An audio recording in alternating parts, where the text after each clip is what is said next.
这个月初，一只中国籍的渔船违规驶到大量18港外15里的海域掠鱼，渔船拒绝海巡上船检查，搁要甲人弄。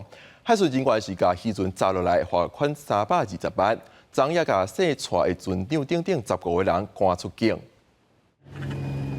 一个看到咱方海巡舰艇，这只中国籍渔船唔若加速逃走，搁想要冲浪，海巡人员冒险挖进，准备上船检查。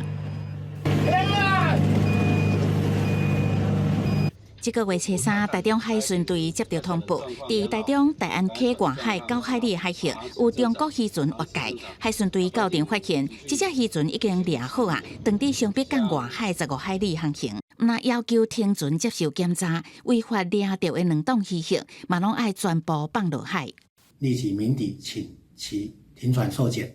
经多次广播，该船有拒检并蛇行冲撞等情形。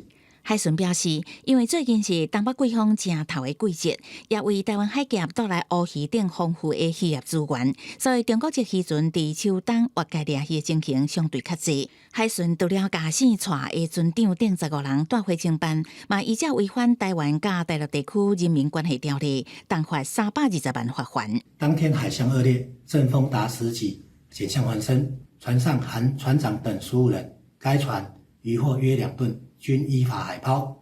海巡表示，伫确认罚款已经汇入国库了后，日嘛甲船长等15人，连渔船拢赶离出境，各警告袂使搁进入咱国禁限制水域作业。